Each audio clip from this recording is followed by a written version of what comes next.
저는 이 시간 여러분과 함께 최악의 위기일 때라고 하는 제목으로 은혜를 나누고자 합니다. 사람들은 누구나 막론하고 평화롭게 살고 싶어 합니다.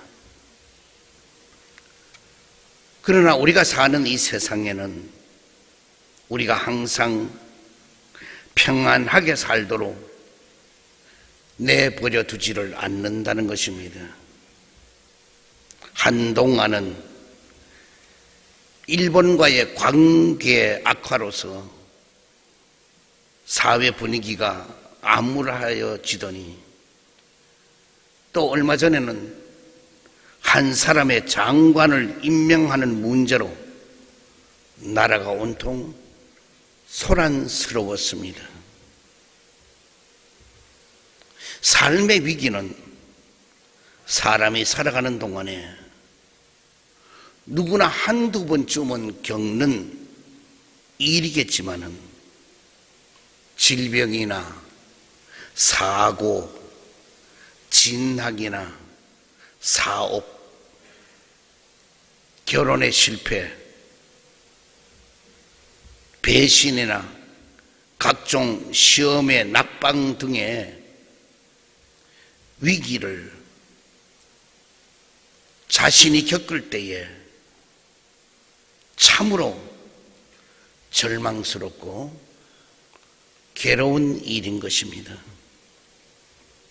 인생은 마치 바다와 같아서 잔잔할 때가 있는가 하면은 거센 풍랑이 일어날 때도 있는 것입니다. 유능한 뱃사공이라면은 파도와 싸워가는 동안에 풍랑을 대처할 기술을 익히게 되듯이 사람들은 인생의 위기를 극복하는 지혜를 습득하면서 살아가야 하는 것입니다. 그런데 성경은 인생이 아무리 최악의 위기를 만난다고 해도 선한 길은 반드시 남아 있다는 것입니다. 믿음의 선진들을 통해서 여러 번 권면하고 있습니다. 본문에서도 예레미야 선지자가 하나님의 말씀을 충성스럽게 대언하다가 감옥에 갇혀 있을 때에 하나님께서는 그 최악의 위기에서도 살 길이 있음을 그에게 알려주시고 거듭 말씀해 주셨습니다. 사도 바울은 우리가 사방으로부터 우겨싸움을 당하여도 쌓이지 아니하며 답답한 일을 당하여도 낙심하지 아니하며 박해를 받아도 버림받지 아니하며 거꾸로 뜨림을 당하여도 망하지 아니한다고 말씀하고 있으며 이어서 고린도후서 5장 9절에 그런즉 우리는 몸으로 있든지 떠나든지 주를 기쁘게 하는 자가 되기를 힘쓰노라고 증거하고 있습니다. 우리가 사방으로 우겨 싸움을 당하고 답답한 일을 당하고 박해를 받아도 버림받지를 아니하고 거꾸로 뜨림을 당하지를 않는다는 것입니다. 그리고 망하지도 않는다는 것입니다. 우리가 그 사실을 믿는다고 하면은 주님을 기쁘게 하는 자가 되어야 한다는 것입니다.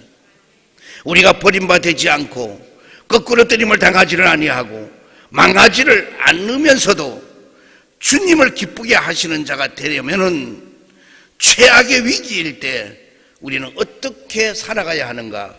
첫 번째로 하나님의 언약을 바로 믿어야 한다는 것입니다. 출애굽기 3장 14절에 보면은 나는 스스로 있는 자 아니라고 말씀하고 있습니다. 바로왕 앞으로 보내실 때도 스스로 있는 자가 나를 너희에게 보내니라고 말씀해 주고 있습니다. 야훼 하나님은 말씀의 하나님이요, 언약의 하나님이요, 약속한 것은 반드시 지키시는 신실한 하나님이란 것입니다. 그러므로 나는 굳이 설명을 하거나 사람들에게 굳이 증명해 보일 필요가 없다는 것입니다. 이 세상을 창조하신 유일한 창조주 그 자체로서 나는 나다라는 것입니다. 바로 그 하나님이 우리를 택하셔서 지명하여 부르셨고, 바로 그 하나님이 우리의 하나님이요, 우리의 구원자가 되시는 것입니다.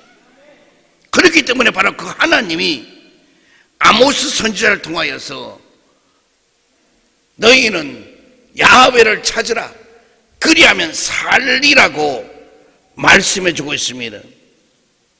바로 그 하나님이 우리를 버리지도 아니하고 떠나시지도 않는다는 것입니다. 그 하나님이 사도 바울을 통하여서 자신 있게 주 예수를 믿으라, 그리하면 너와 내 집이 구원을 받으리라고 말씀하신 것입니다. 이스라엘 백성의 범죄로 인한 바벨론 70년 포로 생활 후에 다시 고국으로 돌아오게 하신다는 약속은 감옥에 갇힌 예레미야의 마음에 새로운 소망이었습니다. 이처럼 하나님의 언약은 우리에게는 빛이 되시고 생명이 되시는 것입니다. 성도라면은 죄악의 위기에서 약속하신 하나님, 그 약속을 반드시 지키실 하나님을 믿어야 하는 것입니다. 그래서 믿음의 사람들은 죄악의 위기에서도 그 약속을 믿는 중에 결단코 소망의 끈을 놓치지를 않아야 하는 것입니다. 절대로 실망하고 좌절하지를 않아야 된다는 것입니다. 두 번째로 하나님의 지혜와 능력을 믿으라는 것입니다. 일을 행하시는 하나님, 언약하신 것을 기필코 실행하고 성취하시는 하나님, 그 하나님이 이사야 57장 19절에 입술의 열매를 창조하는 자 야훼가 말하노라, 먼 데 있는 자에게든지 가까운 데 있는 자에게든지 평강이 있을지어다, 평강이 있을지어다, 내가 그를 고치리라고 말씀해 주고 있습니다. 평강은 사람이 줄 수가 없습니다. 오직 천지 만물을 창조하신, 그리고 지금까지도 섭리하시고 지혜와 능력이 뛰어나신 하나님의 수중에 있다고 하는 것입니다. 아수에로 왕이 인도와 구스까지 127개의 도를 치리하는 대단한 왕입니다. 그런데 거기에 모르드게와 이스라엘 백성들이 가서 살고 있는데, 오른팔 역할을, 왕의 오른팔 역할을 하는 하만 장군이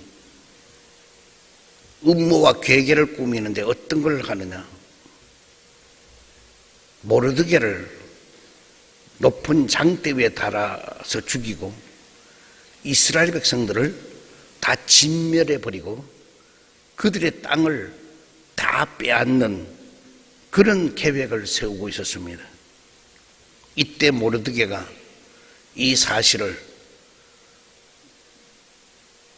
에스더에게 알리게 되고, 에스더가 이 소리를 듣고 나도 시녀와 3일 밤낮 먹지도 않고 자지도 않고 하나님께 기도하겠으니 당신도 그렇게 해달라고 하고 30일 동안 왕이 부르지 못해서 가보지를 못했습니다. 왕이 부르지도 않는데 가면은 그 그는 죽음입니다. 아무리 왕후라도 소용이 없습니다. 그런데 죽으면 죽이란 각오를 하고 왕 앞으로 딱 나서니까 하나님이 마음을 감동해서 에스더요, 얼마나 반기는지 당장에 금홀이라고 있어요. 이 금홀이라는 것은 죽음을 사면하는 거예요. 그런데 그 홀을, 금규를 앞으로 내밉니다. 내미는 건 뭐냐? 오라 이거요. 내가 부르지 않아도 오라 이거요. 그래서 가서 그 금규를 에스더가 손으로 만지작거리면다니까, 에스더요, 무엇을 요구하든지 어떤 것도 나라의 절반을 달라도 내가 주겠다 하고 에스더에게 그렇게 사랑했습니다. 왜? 하나님의 마음을 움직였어. 그래서 잔치를 배설하고, 그리고 났는데 그 다음날 저녁에 이 아하수에로 왕이 잠이 안 오는 거예요. 그래서 역대 일기가 있어. 지혜를 모아서 되는 글 쓴 게 일기장이 있는데 그걸 읽으라고 해서 누가 읽다가 보니까 그 왕을 죽이려고 했던, 그리 살해하려고 했던 음모를 꾸몄던 문지기 빅다나와 데레스 이 두 내시가 아하수에로 왕을 죽이려고 했던 그걸 음모를 가서 고발했던 모르드게가 나온 글을 읽었습니다. 그리 왕이 깨달고, 야, 모르드게가 이렇게 좋은 일을 했어?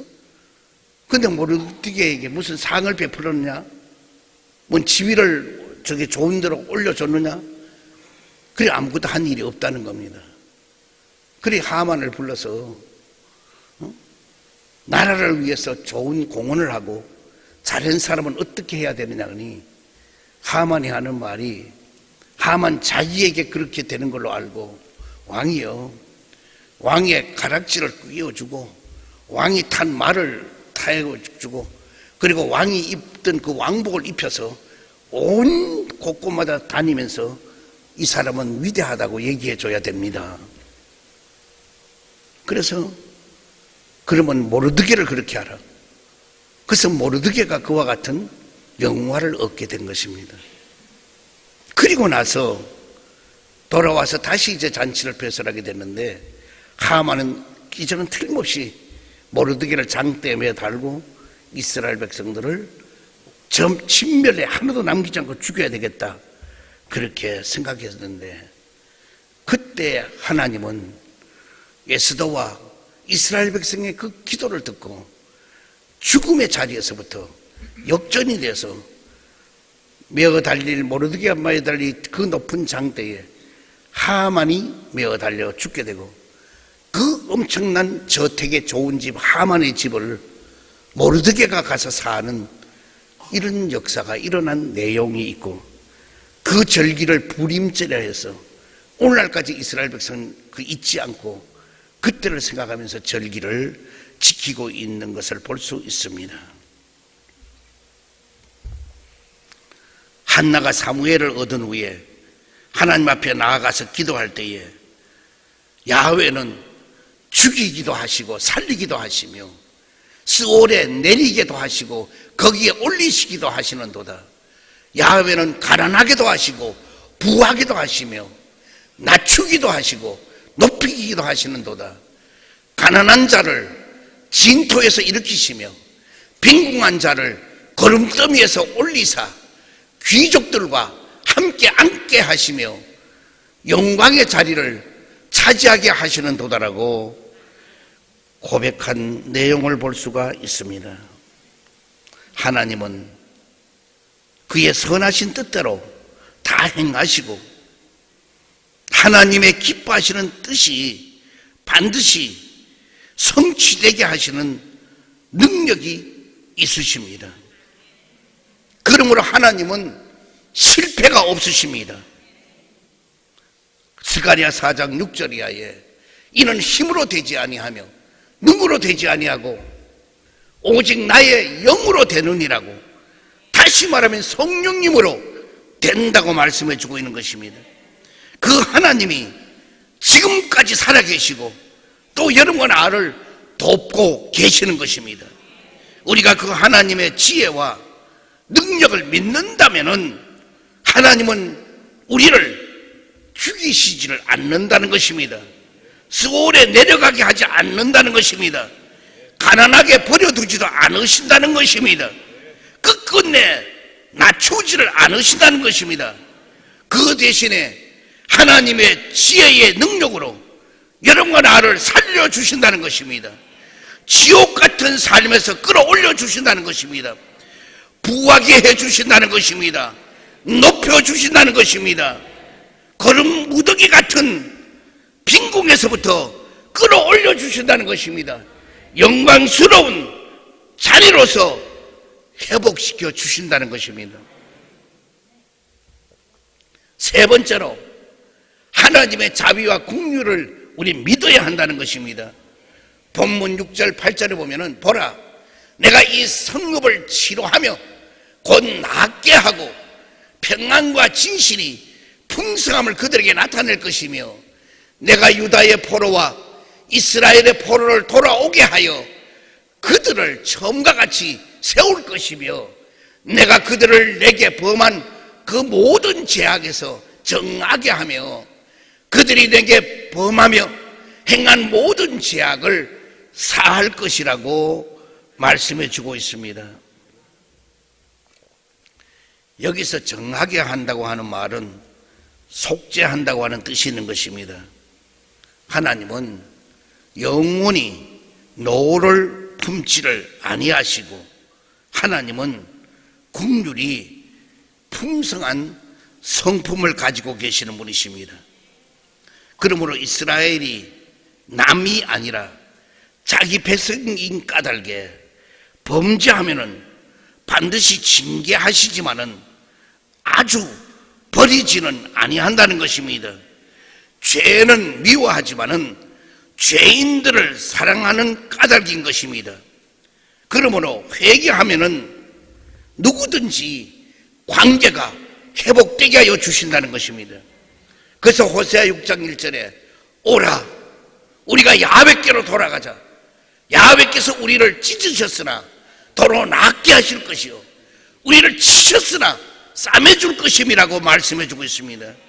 욥기서 5장 18절 이하에 하나님은 아프시게 하시다가 싸매시며 상하게 하시다가 그의 손으로 고치시나니 6가지 환난에서 너를 구원하시며 7가지 환난이라도 그 재앙이 내게 미치지 않게 하시며 기근 때의 죽음에서 전쟁 때의 칼의 위협에서 너를 구원하실 것이라고 말씀해 주고 있습니다.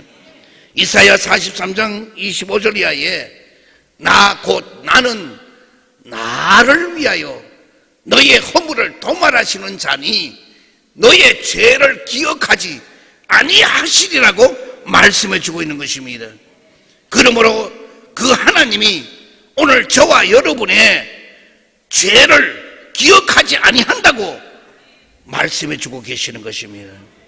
또 이사야 55장 6절 7절에 너희는 야훼를 만날 만한 때에 찾으라. 가까이 계실 때 그를 부르라. 악인은 그의 길을 불의한 자는 그의 생각을 버리고 야훼께로 돌아오라.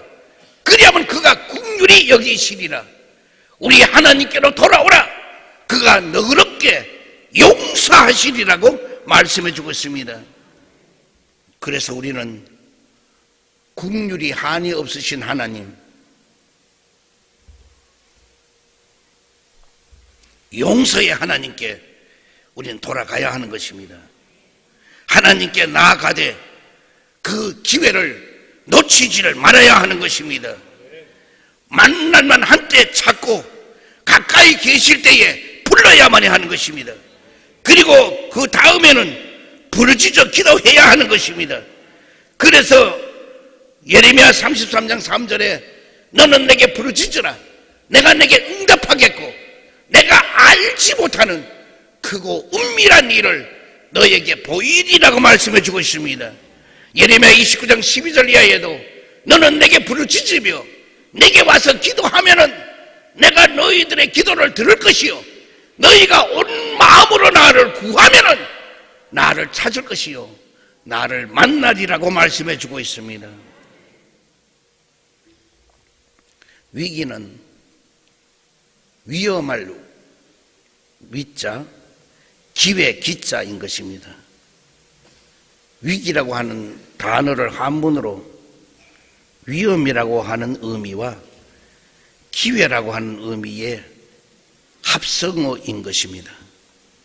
사전을 찾아보면은 위기란 위험이 일어나는 기회라고 풀이되어 있습니다. 히브리 말로는 마스베르라고 하는 말입니다. 이 말은 뭐냐? 산모가 아이를 낳을 때에 쓰는 출산용 의자인 것입니다. 그래서 우리는 누워서 아기를 받고 이렇게 합니다만, 이스라엘 가면은 아기를 놓을 때 의자에 앉혀서 그래서 아기를 출산하는 걸 볼 수가 있습니다. 그런데 그 출산하는 산모가 말할 수 없는 고통이 있지만은 조금만 견디면은 생명이 탄생되는 데 대한 그 환희와 그 영광이 온다는 것입니다. 위기라고 하는 말은 환희의 순간이 곧 온다고 하는 말인 것입니다. 위기는 언제 어느 곳에 다가올지도 모릅니다. 분명한 것은 위기에 대하여 어떤 태도를 취하고 어떻게 관리하느냐에 따라서 그 위기가 발전의 계기가 될 수도 있고 그 위기가 침몰의 계기가 될 수도 있는 것입니다. 똑같은 위기라고 할지라도 어떤 사람은 변화와 준비의 기회로 활용하는 사람이 있고 또 어떤 사람은 절망으로 늪으로 빠져들어가는 사람이 있는 것입니다. 우리가 부르짖어 간절히 구하면은 하나님은 분명히 응답해 주시는 것입니다. 하나님은 부르짖어 기도하는 자에게 우리가 알지 못하고 짐작도 못하는 크고 비밀한 일들을 나타내어 보여주신다는 것입니다. 우리도 하나님께 부르짖어 기도하는 이 순간이 되기를 바랍니다. 이스라엘 백성이 바벨론의 포로로 잡혀가서 그발 강가에 모두 다 모여서 검은 고를 나무에 걸어놓고 하염없이 눈물을 흘리면서 서로가 부둥켜 안고 하나님께 부르짖었듯이 우리도 부르짖어 기도해 보시기 바랍니다. 그 결과 고레스 원년의 회복의 기쁨을 맛보게 되었듯이 우리도 하나님의 회복시켜 주심을 기대하는 순간이 되기를 바랍니다. 나라가 어지럽습니다. 경제가 위기라고 합니다. 군사적으로 위기라고 합니다. 사회적으로도 위기라고 말합니다. 어느 곳에 가도 지금 위기라고 하는 이 차제에 우리만이라도 오늘 이 자리에서 부둥켜 안고 그발 강가에서 검은 고를 나무에 걸어놓고 하염없이 울었듯이 우리도 눈물을 흘리는 이 순간이 되기를 바랍니다. 저와 여러분도 이 순간에 부르짖어 기도하기를 바랍니다. 벼랑 끝에 놓인 인생처럼 절박하게 칠흑같이 어두운 터널 앞에서 우린 간절한 그 심정처럼 기도하기를 바랍니다. 하나님은 들풀 한 포기도 공중에 나는 새 한 마리도 하나님이 허락을 하고 약속하여 주신 그 하나님의 언약을 우리는 이 순간에 그대로 믿기를 바랍니다. 하나님의 지혜와 능력을 믿는 이 순간이 되기를 바랍니다. 하나님의 자비와 긍휼을 믿기를 바랍니다. 그리고 간절히 부르짖어 기도하면은 여러분의 살아가는 일들이 사는 이 나라의 민족이 굳건하고 세계적인 나라가 될 줄 믿습니다. 사랑의 주님, 오늘 우리는 이 순간 주님 앞에 간절히 기도합니다. 부르짖는 우리의 기도를 들어주시고 저들에게도 이 나라의 이 민족에게도 응답하여 주시옵소서. 예수 그리스도 이름으로 기도드리옵나이다. 아멘. 이 시간에 문제 있는 사람 가슴에 손 얹기를 바랍니다. 병동을 가져온 아픈 그 자리에 사랑의 주님, 자비 하나님, 우리가 주님 앞에 간절히 간구하고 이제 여러 가지 문제들 해결한 받기를 원합니다. 나사렛 예수 이름으로 명하노니 염려와 근심이 떠나갈지어다. 고통과 괴로움이 물러갈지어다. 시련과 아픔이 떠나갈지어다. 고난과 역경이 물러갈지어다. 불안과 초잠이 떠나갈지어다. 저주와 실패가 물러갈지어다. 그리고 자유함을 얻을지어다. 해결함을 받을지어다. 병도 몸 아픈데 손은 줬습니다. 지금 십자가 피 묻은 손으로 안수해 주시고 저들의 모든 병을 고치고 치료시켜 주옵소서. 나사렛 예수 이름으로 명하노니 암덩어리는 뿌리채 뽑혀지고 녹아지게 될지어다. 당뇨와 혈압은 정사로 돌아올지어다. 두통과 치통이 고침받을지어다. 허리 디스크도 치료를 받을지어다. 팔다리 골다공증도 고침을 받을지어다. 예수의 피로, 예수의 피로, 예수의 피로 난치병이 고침을 받을지어다. 불치의 병이 치료를 받을지어다. 희귀한 병도 고침을 받을지어다.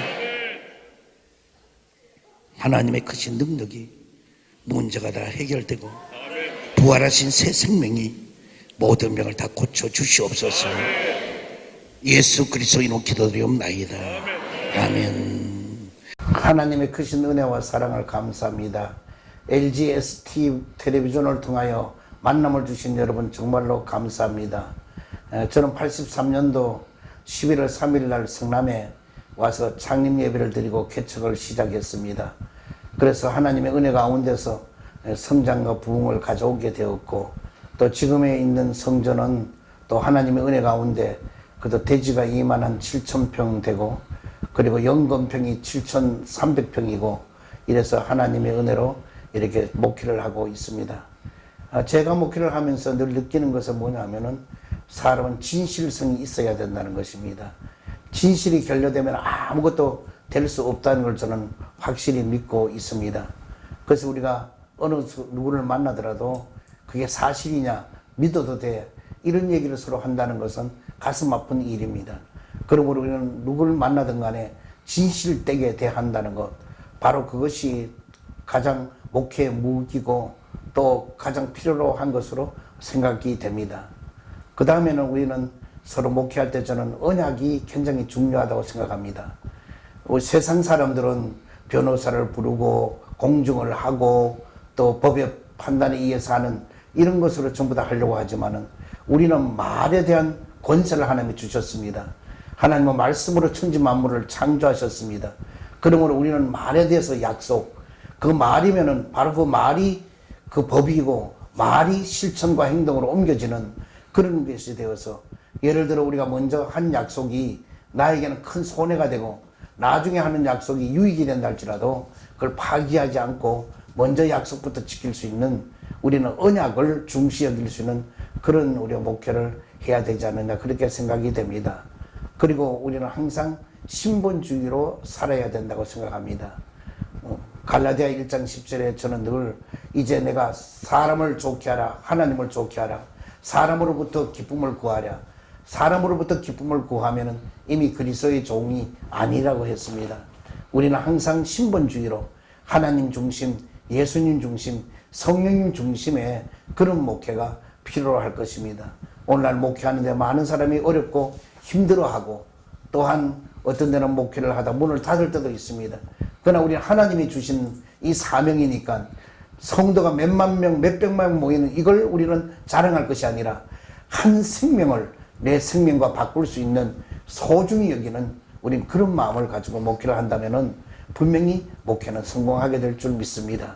오늘 여러분이 힘들고 어렵더라도 우리 모두가 힘을 합치고 연합하여 사랑에 맺는 줄로 하나가 되고 평안에 맺는 줄로 하나가 되어서 남을 용서하고 용납하고 이해해주고 온유와 겸손으로 모든 일을 해나간다면은 하나님은 분명히 그 주의 종을 들어 쓰실 것이고 또 가는 길에 주의 도우심이 항상 넘쳐나게 될 줄 믿습니다.